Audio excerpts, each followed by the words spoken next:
우리에게는 좀 생소한 한 나라가 있습니다.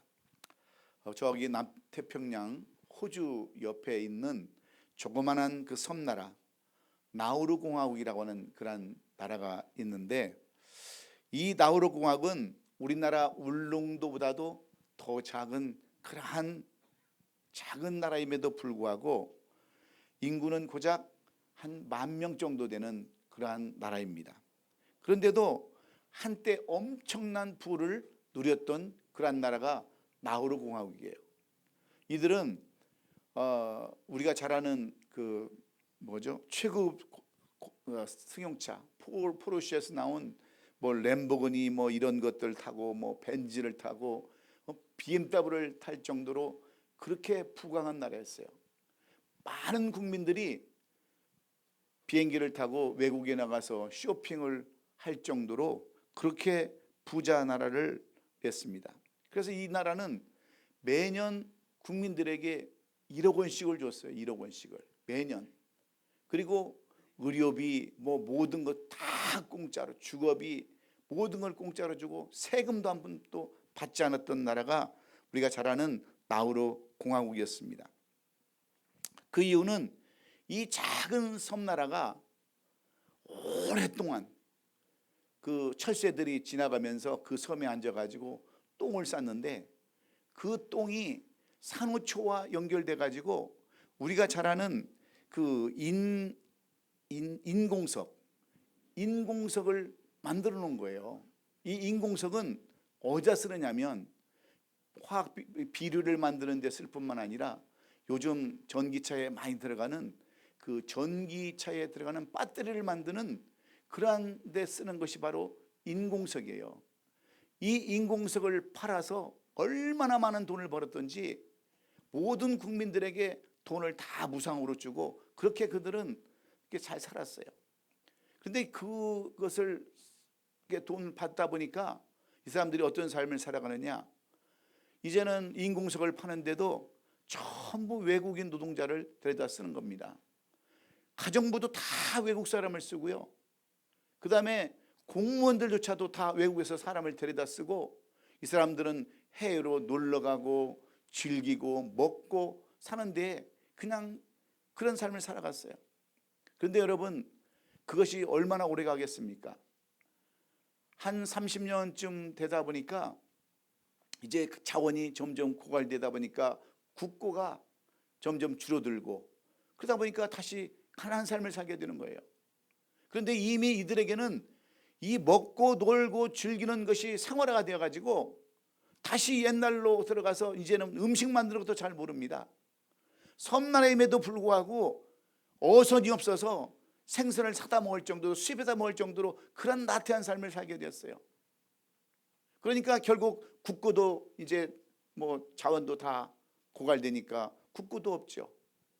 근데 이 사람들은 이미 노는 데 익숙해지고 돈 쓰는 데 익숙해지고, 여러분 가난으로 돌아가는 것이 얼마나 힘들겠어요. 그런데 설상가상으로 이제 이 사람들이 너무 그 인공석을 많이 파다 보니까 바다 수위가 높아져 가지고 이 지금 섬이 가라앉게 되어 버렸어요. 그래서 한때 세계에서 가장 부자 나라 이 나우루 공화국이 지금은 세계에서 가장 가난한 나라로, 그 다음에 이 사람들이 너무 먹고 즐기고 놀다 보니까 고지혈병, 비만증에 걸려서 세계에서 가장 많이 죽는 나라, 이런 나라로 전락해버리고 말았어요. 여러분 왜 그럴까요? 무엇 때문일까요? 그것은 이 사람들이 이 적당함의 은혜를 모르고 살았기 때문에 그래요. 모든 것이 다 적당하게 가야 되는데 그것을 몰라서 마음대로 쓰고 마음대로 소비하다 보니까 결국은 망한 나라가 되고 말았다는 겁니다. 그렇습니다. 이것은 저 바다 건너 먼 나라의 이야기가 아니에요. 남의 나라의 이야기가 아닙니다. 우리에게도, 우리의 삶에도 이 적당함의 은혜를 알지 못하면 나우루 공화국 같은 그러한 삶을 살아갈 수밖에 없기에, 오늘 우리는 이 적당함의 은혜를 배워서 후회하지 않는 저와 여러분 될 수 있기를 주의 이름으로 축원합니다. 그런데 오늘 이 본문 신명기 11장 말씀과 오늘 또 전도서 1장 1절로 11절의 말씀도 똑같은 말씀이에요. 오늘 이 본문의 배경에는 이스라엘 백성들이 그 가진 한 가지의 소망이 있었어요. 그들은 지난 40년 동안 정말 힘들고 어려운 여정을 지나왔습니다. 그런데 그들이 아무리 힘들고 어려워도 참아내면서 이 광야를 걸었던 이유가 있었는데, 그것은 하나님께서 약속하신 젖과 꿀이 흐르는 땅에 대한 소망이 있었기 때문입니다. 출애굽기 3장 17절에 보면 하나님께서 모세에게 임하셔서 애굽에서 고생하는 자기 백성들을 가나안 땅 곧 젖과 꿀이 흐르는 땅으로 인도하실 계획을 이미 말씀해 주셨어요. 젖과 꿀이 흐르는 땅이라는 말은 비옥한 땅이라는 뜻입니다. 젖과 꿀이 흐르는 땅이라는 의미는 곧 이스라엘이 들어갈 가나안 땅은 전에 그들이 살던 애굽 땅과 똑같이 될 그 똑같은 땅이라고 이렇게 말하는 거예요. 애굽 땅은 나일강이 흐르는 것처럼 젖과 꿀이 흐르는 그러한 강이었습니다. 이것을 온유적으로 표현하고 있는데, 뿐만 아니라 고대사회에서 젖과 꿀이 흐르는 땅이라는 것은 비옥한 땅, 그 비옥한 땅뿐만 아니라 그 많은 것들을 축복하는 신들이 축복하는 땅을 이 젖과 꿀이 흐르는 땅이라고 이렇게 표현하는데, 제가 이스라엘에 가보니까 성지순례를 해보니까 결단코 가나안 땅, 이 이스라엘 사람들이 살아야 할 땅이 절대로 젖과 꿀이 흐르는 땅이 아니라는 것을 제가 보고 왔어요. 근데 왜 하나님께서는 이 이스라엘 백성들이 사는 땅을 젖과 꿀이 흐르는 땅이라고 인도하면서 그들을 그곳으로 인도하셨는가 하는 것을 생각해 보지 않을 수 없습니다. 여러분, 그 땅은요, 실제로 가나안 땅은 90%가 황무지 땅이에요. 사막과 광야와 돌산으로 되어 있는 그런 땅입니다. 그리고 건조기에는 풀 한 포기가 제대로 살아남지 않는 그런 척박한 땅이 이스라엘 백성들이 살아갈 땅, 가나안 땅인데, 왜 하나님께서는 그 땅을 젖과 꿀이 흐르는 땅이라고 말씀하시냐는 거예요. 오늘 우리서 여기서 귀한 교훈을 우리가 배워야 합니다. 여러분, 이스라엘 백성들이 살아갈 그런 땅은요, 온통 그 강대국들로, 거기에 보면은 뭐 여러 가지 나라들 있지 않습니까? 히 족속, 뭐 기르기스 족속, 헤스 족속, 가나안 족속들, 이런 7족들이 그 땅을 차지하고 있는 그런 땅이에요. 거기에는 아낙조상이라고 하는 큰 거대한 사람들이 있어서 이스라엘 백성들이 뭐라고 고백을 했냐면 이렇게 고백을 했어요. 우리는 스스로 보기에도 메뚜기 같으니 그들이 보기에도 그와 같을 것이라면서 늘 주눅들어 서야 할 그 땅이 바로 가나안 땅이었는데, 왜 하나님께서는 이들을 가나안 땅으로 인도하시느냐 하는 것이 오늘 우리가 깨달아야 할 귀한 교훈의 말씀입니다. 하나님께서 이러한 땅, 가나안 땅을 젖과 흐르는 땅이라고 하신 이유는 과연 어디에 있을까? 여기서 우리는 오늘 귀한 진리를 배워야 되는데, 이 말은 사람들이 신앙생활을 하면서 어떤 환경이나 신분의 변화를 우리가 얼마나 많이 기대를 합니까? 가정의 문제나 재정의 문제나 인생의 문제들, 뭔가 꿈 같은 변화가 일어나기를 우리는 늘 소원을 해요. 이 자리에 앉아있는 여러분들도 개인의 신상이든 가정이든 사업이든 자녀 문제든 이런 긍정적인 변화가 일어나기를 여러분도 소망할 것입니다.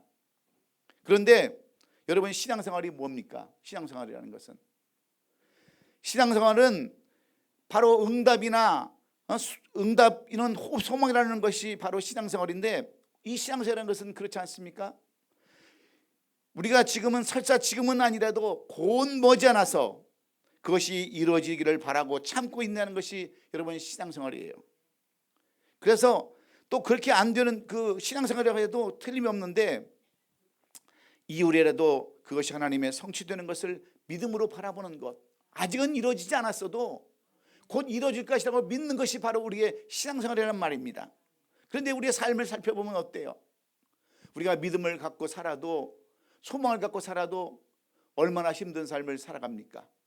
우리 전사님이 기도하시면서 지난주 우리가 뭐 교통사고도 당하고 여러 가지 인간관계로 어려움을 당하고, 여러분, 우리가 예수를 믿으면 모든 것이 형통해야 될 텐데, 여러분, 우리 삶을 진짜 살펴보면 광야 같은 삶 아닙니까? 사막 같은 삶 아닙니까? 얼마나 이민생활이 여러분 삭막해요. 먹고 살기도 힘들고 사람들과 지내기도 힘든 삶이 우리의 삶인데, 그러면 우리가 예수 믿는 우리는 왜 이렇게 광야 같은 삶, 사막 같은 삶, 그것도 이민의 땅에 와서, 남의 나라 땅에 와서 때로는 고난당하고 어려움 당하는 삶을 살아야 하느냐 하는 거예요. 여러분, 우리가 얼마나 스트레스를 많이 받고 삽니까? 우리는 성경은 자주 못 봐도 뉴스는 자주 봐서 일용이 어머니 김수미 씨가 돌아가신 것도 우리는 너무 잘 알아. 그렇죠? 이 김수미 씨가 사인이 뭐냐면 스트레스성 심정질환. 예? 얼마나 스트레스를 많이 받았으면 심장이 멈춰가지고 75세의 그 젊은, 75세면 젊은 나이 아닙니까? 100세까지 사는 시대에, 그렇잖아요. 근데 스트레스를 너무 많이 받다니까 김치 공장도 해야죠. 또 수많은 프로그램, 뭐 쇼핑 그거 있잖아요. 홈쇼핑 나가야죠. 왜 그렇게 살다가 돌아가시냔 말이에요. 나는 그분을 뭐 판단하려고 그런 게 아니라 우리가 왜 병이 걸리고 왜 사는 줄 아세요? 왜 힘든 삶을 살아가는 줄 아세요? 그놈의 스트레스 때문에 그래요. 스트레스 때문에. 예? 스트레스 때문에 병이, 당뇨병 무슨 이런 병들 다 스트레스 때문에 오는 거예요. 그래서 여러분, 치매에 걸리면 병이 낫는데요. 병이 다 낫는데. 안 그래요? 제가 아침에 새벽 예배 끝나고 우리 전사님이랑 얘기하는데 치매만 걸리면 모든 병이 다 없어진다는 거예요. 왜 그런 줄 아세요? 스트레스를 안 받으니까. 뭐 기억이 나야지, 신경 쓸 일이 있어야지, 그렇잖아요? 그렇다면 치매에 우리가 걸려야 되겠어요? 치매에 걸리라는 얘기가 아니라 스트레스를 받지 말고 살아야 된다는 얘기예요. 스트레스를. 그래서 오늘 본문에 보면 10절로 11절에 하나님께서는 우리에게 이렇게 말씀합니다. 내가 들어가 차지하는 땅은 내가 나온 애굽 땅과 같지 아니하니 거기에는 너희가 파종한 후에 발로 물대기를 채수밭에 댄 것 같이 하였거니와 너희가 건너가서 차지할 땅은 산과 골짜기에 서서 하늘에 내리는 비를 흡수하는 땅이라 그랬어요. 하나님께서도 그 우리가 이스라엘 백성들이 가야 할 땅이 어떤 땅인가를 잘 알고 계셨어요. 그 땅은 어떤 땅이냐? 애굽 땅과 같지 않다고 그랬어요. 거기에는 너희가 파종한 후에 발로 물대기를 채소밭같이 된 것 같이 하였거니와, 이 애굽 땅은요, 나일강이 흘러내려 가지고 이 사람들은 자기 힘으로 그 물을 다 길어서 여러분 뿌려야 하지만 우리가 건너가야 할 땅, 이스라엘 백성들이 건너가야 할 땅, 그 땅은 산과 골짜기가 있어서 하늘에 내리는 비를 흡수하는 땅이래요. 이 말은 무슨 얘기냐면 천수답이라는 거예요. 이런 천수답이 어떻게 애굽 땅과 똑같습니까? 여기서 우리가 귀한 진리를 깨달아야 된다니까요. 애굽 땅은 우리가 노력해서 힘내서 물을 대가지고 비록 강물이 넘쳐나지만 우리가 힘들어서 하지만 이 이스라엘 땅만큼은, 우리가 들어갈 가나안 땅만큼은 하나님께서 비를 내려주시고 때에 따라서 적당하게 늦은 비와 이른 비를 보내주셔서 하나님께서 키우시고 하나님께서 밟으시고 이끌어 나가신다고 하는 그러한 땅을 의미하는 줄로 믿으시기 바랍니다. 그래서 우리가 힘든 땅, 지금 가나안 땅, 우리가 지금 다 그 땅을 바라보면서 소망 가운데 가고 있지 않습니까? 그런데 하나님께서는 왜 이 이스라엘 땅, 그 척박한 땅을, 사막밖에 없는 그런 땅을 젖과 꿀이 흐르는 땅이라고 말씀하는가? 그것을 우리가 오늘 알아야 되는데요.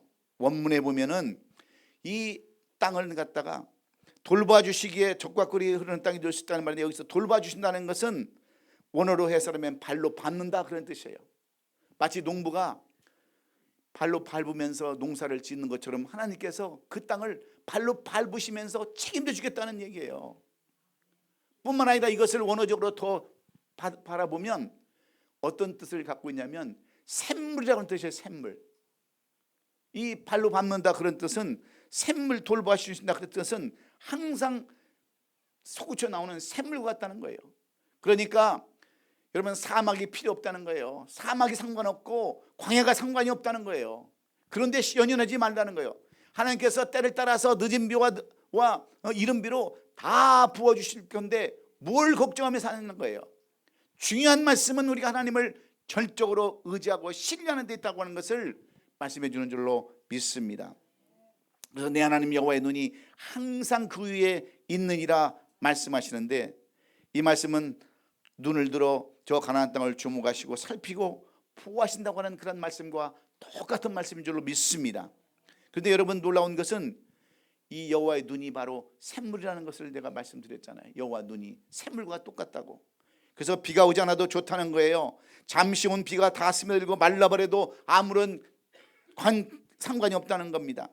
하나님이 친히 마르지 않는 샘물이 되어주시기 때문인 줄로 믿습니다. 즉 기후나 토양이나 자연 조건이나 원주민들과의 전쟁, 그리고 주변 강대국들 사이에서 일어나는 모든 취약의 것들이 취약의 조건이지만, 하나님께서 함께 하신다는 이 조건 하나만으로도 가나안은 충분히 젖과 꿀이 흐르는 땅이 될 수 있다라고 그렇게 말씀하신 줄로 우리가 받아들여야 돼요.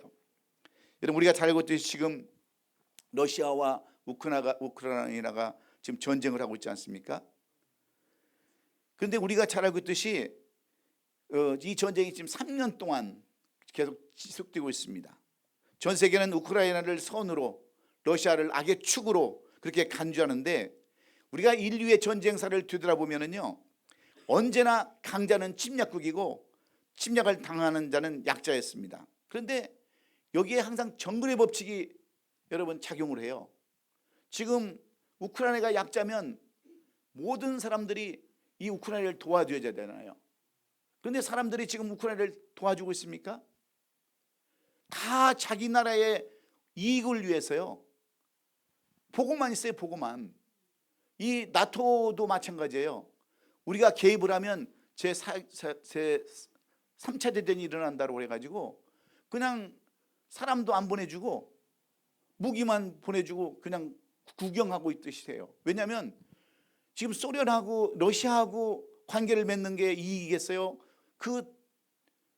속국인 우크라이나하고 관계를 맺는 게 이익이겠어요?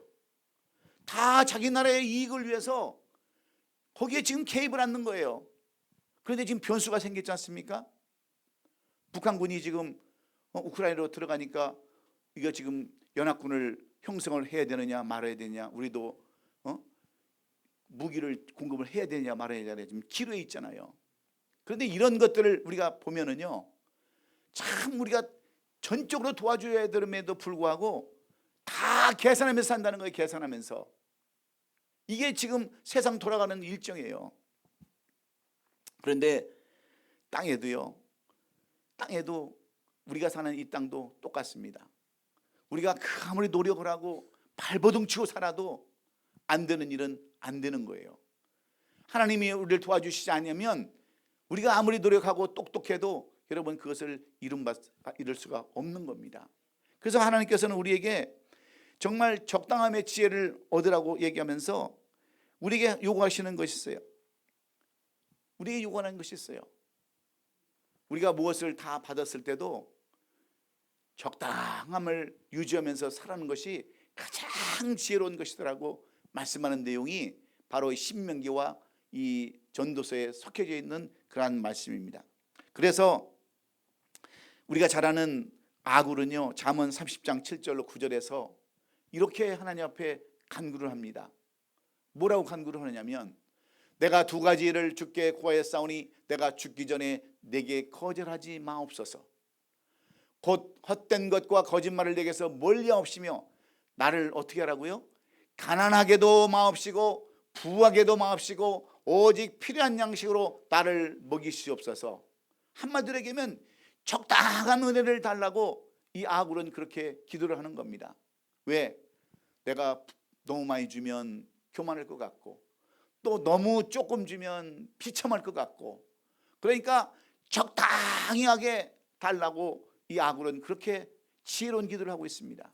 근데 여러분, 우리 삶도 똑같잖아요. 우리 돈 많으면 여기 앉아 있겠어요? 여러분, 돈이 엄청나게 쏟아져 갖다 주면 여러분 지금 여기 앉아 있겠냐고요? 저부터도 돈 많으면 그 돈 가지고 놀러 다니죠. 예? 크루즈도 좀 가고 세계 여행도 좀 다니고, 그러다가 사고 나서 죽고, 그 뭐 막 60조인가 그걸 그 호화 요트를 타고요, 그 세계에서 가장 부자 사람들 몇 가정이 그냥 빠져 죽었잖아요. 돈 많으면 그렇다니까요.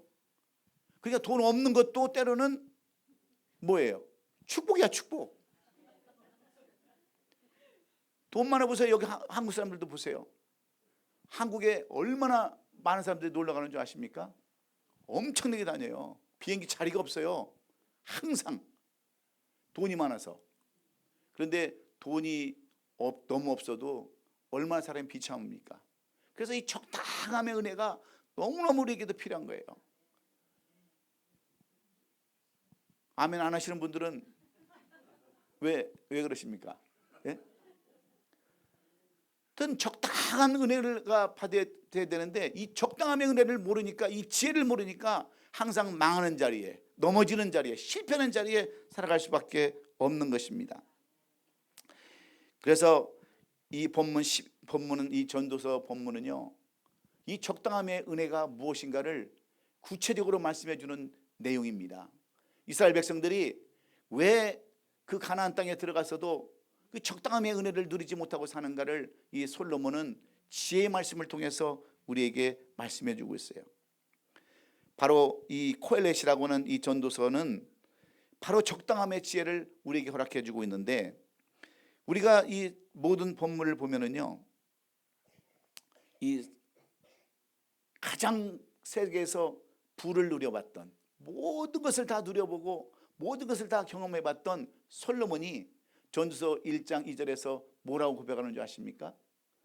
전도자가 이르되 헛되고 뛰며 헛되니 모든 것이 헛되더라고 이렇게 고백을 하는데, 지금까지 모든 것을 누려보고 경험하고 다 체험해봤던 이 솔로몬이 마지막으로 누려보는 그 고백하는 내용은 다 헛되다, 이렇게 고백을 하고 있어요. 돈이 많으면 뭐가 있겠으며, 지식이 많으면 뭐가 있겠으며, 명예가 있으면 뭐가 있겠습니까? 결국은 다 헛된 것뿐이다라고 이렇게 고백하는 이유가 있단 말이에요. 그래서 이 전도서는요, 세 가지를 우리에게 말씀해 주고 있는데, 이 세 가지의 내용은 무엇을 위해서 말씀하고 있냐면, 옛날 로마 시대 때에 그 장군들이 전쟁에 나가가지고 그 엄청난 그 전쟁에 이겨서 승리할 때는 엄청난 노예들을 데리고 옵니다. 잡아옵니다. 포로들을 차리고 와요. 그리고 거기서 약탈했던 수많은 금은보화를 이렇게 싣고 개선문을 통과해서 로마 광장을 이렇게 들어옵니다. 그러면 그 환영식이 얼마나 대단했겠어요. 수많은 사람들이 그 장군의 늠름한 모습, 쌍두마차도 아니고 사두마차를 타고 음름하게 이 개선문을 통과한 장군들이 그걸 통과할 때 많은 사람들이 함성을 지르고 승리를 기뻐할 때, 그 장군들은 뒤에다가 신하들을 세워가지고 외치게 한 내용들이 세 가지래요. 세 가지.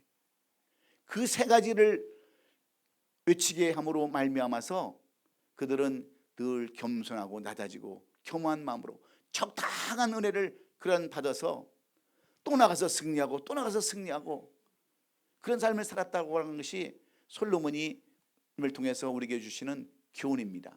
그러면 이 장군들이 로마 광장에 들어와서 외치게 했던 그 내용들이 무엇일까요?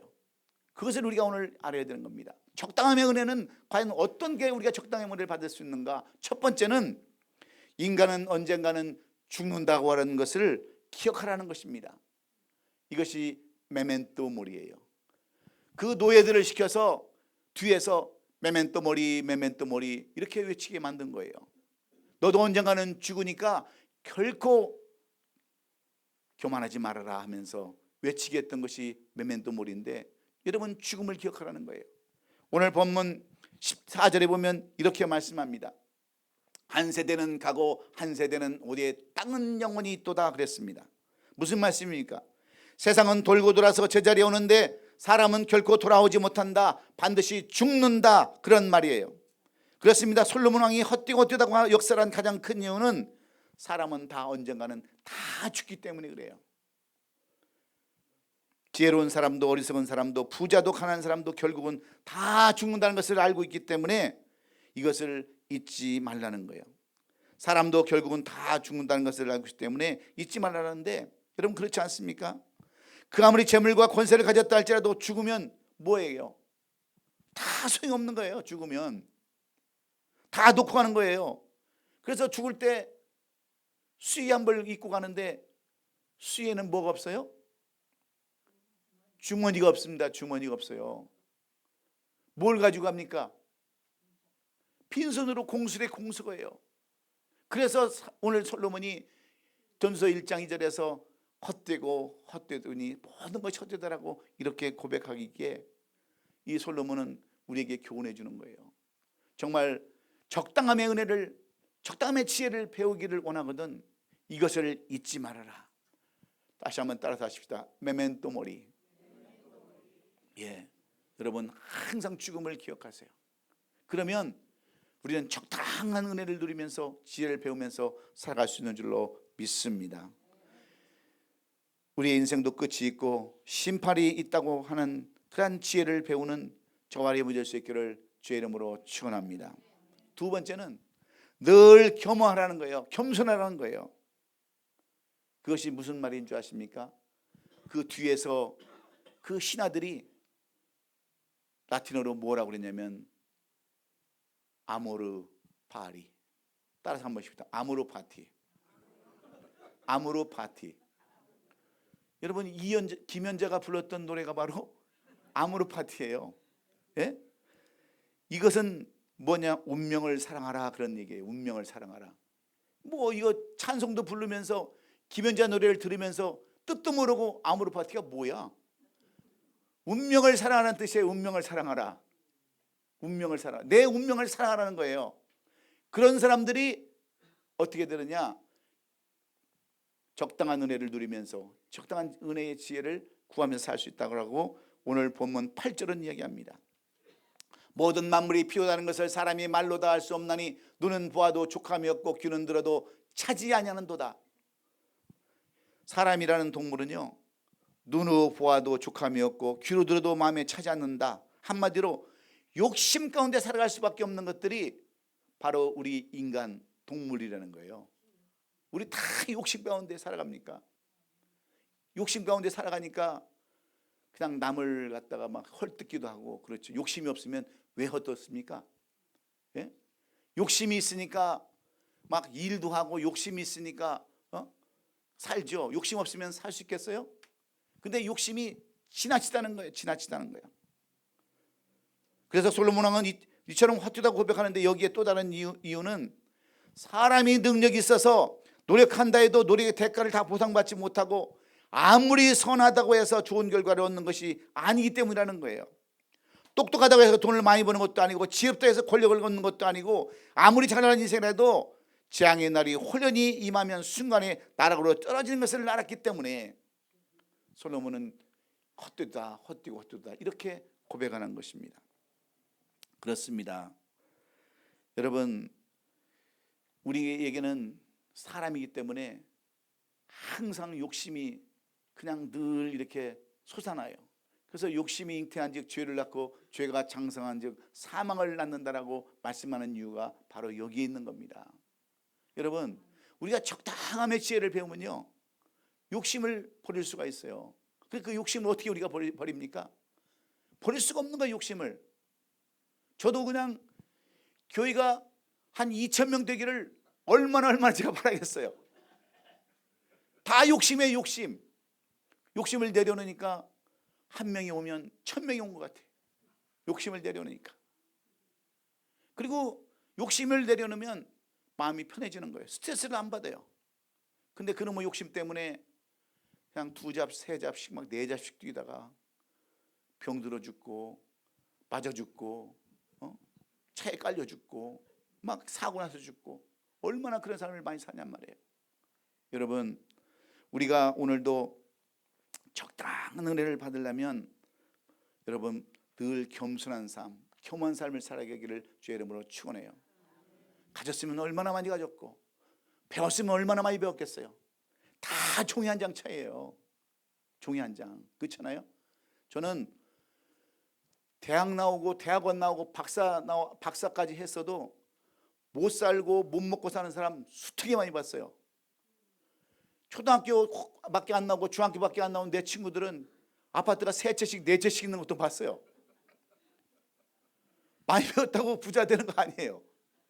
못 배웠다고 가난하게 사는 거 아니에요. 전적으로 하나님의 은혜가 있어야 되고 겸손하고 겸허한 사람들이 결국은 그런 부도들이 있는 줄로 믿어요. 여러분, 욕심이 많으면요, 왜 사기당한 사람들 있잖아요. 사기당한 사람들 맨날 보증 섰다가 돈 뜯겨가지고 그냥 빚 갚다가 인생 다 버리는 사람들, 연예인들도 얼마나 많습니까? 다 욕심 때문에, 욕심 때문에. 그래서 이 겸손하고 겸허한 자세로 나가는 것이 적당함에 의뢰하는 것을 솔로몬 우리에게 말씀해 줄로 믿습니다. 마지막은요, 어떤 것이 적당함의 은혜의 지혜를 배우는 거냐? 현재를 즐겁게 누리는 것이래요. 현재를 즐겁게 누리는 것, 현재를, 지금까지 있는 것을 만족하고 사는 것이, 이것이 적당함의 은혜다라고 이렇게 말씀해요. 그것은 까르페 디엠이에요. 따라서 하십시다. 까르페 디엠. 우리가 언제 영어 쓰고 언제 헬라어 쓰고 언제 라틴어 쓰겠어요? 그런데 이게 실제적으로 로마 그 장군들이 그 노예들에게 시켰던 얘기예요. 그래서 이 사람들은 늘 이렇게 배웁니다. 뭐라고 배워요? 메멘토 모리, 아모레 파리, 아모르 파티. 그 다음에 뭐라고요? 또 까르페 디엠. 이 세 가지만 배워도 여러분 수지 맞는 거예요. 수지 맞는 거예요. 오늘 본문 11절은 이렇게 얘기합니다. 이전의 세대들의 기억됨이 없으니 장래 세대도 그 후의 세대들과 함께 기억됨이 없으리라. 한마디로 과거는 돌아오지 않는다라는 거예요. 과거는. 그래서 솔로몬은 자신이 언제까지 어떻게 될지 자신도 알 수 없고 확실한 것은 언젠가 죽는다는 것밖에 없으니 살아있는 동안이라도 기뻐하고 즐거워하고 감사라. 이것이 적당히 사는 것의 지혜라고 말씀하는 거예요. 현재를 죽게 보는 것이 바로 적당함의 지혜, 까르페 디엠이라는 것을 말씀해 주고 있습니다. 여러분, 그렇지 않습니까? 자기에게 주어진 환경에서 수고하고 일하는 것만으로 만족하고 노동의 대가로 얻은 소득으로 먹고 마시는 일상을 살아가는 것이 인생의 가장 큰 기쁨이라고 말하는 거예요. 그렇지 않습니까? 오늘을 즐길 줄 알아야 돼요. 그런데 그거 막 쌓아놓고 말이에요. 쓰지도 못하고 죽는 사람들 보면 제일 불쌍해요. 우리 아버지는요, 우리 한국에 가면 신문지를 오리고 앉아 계셔. 예? 그 집도 그렇게 큰 집 사시는데 신문지를 오리고 가면 제일 먼저 주는 것이 돈 주는 것이 아니라 그 지하철 표를 주는 거예요. 이리 가면 이리 가고 저리 가면 저리 가고. 그런데 우리 아버지는 쓰지도 못하고 결국은 건축 일을 하시다가 폐암이 와가지고요, 그냥 돌아가셨어요. 그럼 누가 그 돈을 다 쓰느냐? 우리 어머니가 그 돈 다 쓰는 거예요. 네? 어머니 어디 계세요? 싱가포르에 왔어. 어머니 어디 계세요? 일본에 있어. 우리 어머니는 그렇게 살아셨어요. 근데 우리가 누가 지혜로운 사람이에요? 누가? 그 얘기 하나마나 그 물어보 그 얘기할 필요가 뭐가 있어요? 그래서 우리 어머니는 시큰 쓰고, 우리 버스도 그때 그래서 사줬잖아요. 버스도, 예? 교회 버스도 뭐 다는 안 사줬지만 그래도 뭐 다 그렇게 사시는 거잖아요. 그러니까 있을 때 쓰시란 말이 있을 때 그거 막 현재는 즐기고 살아야 되는데 현재는 지금이에요. 지금 우리 다음 주에 기차 여행도 가고 뭐 또 저기도 멕시코 선교도 가는데 여러분 그런 때 안 쓰고 언제 쓰겠어요? 예? 아멘은 이럴 때죠. 아멘 하는 거 이럴 때. 그럴 때 쓰는 거지. 그냥 그거 뭉쳐놓고 감춰놓고 있다가 결국은 무슨 일 사단이 나는 줄 아세요? 그 돈 몇 푼 가지고 자식끼리 왼수를 만드는 거예요. 왼수 만들어. 네가 좀 더 가졌냐, 내가 가졌냐, 네가 더 많이 봉사했냐, 내가 더 많이 봉사했냐 해가지고 그거를 n분의 1로 나누는데 그거 가지고 싸우는 거예요. 왜 그 자식들 그걸 가지고 왜 싸우게 만드냔 말이에요. 있을 때 다 쓰고 가세요. 있을 때 내가 얼마씩 있는 거는 내가 모르겠지만 쓰고 가시고 현재에 즐기고 가시란 말이에요. 그것이 바로 적당함의 은혜라고 이 이스라엘 백성들에게 말씀하시는 겁니다. 너희들이 지금 가나안 땅 이렇게 척박한 땅에 들어가라고 하는 이유가 다른 게 아니다.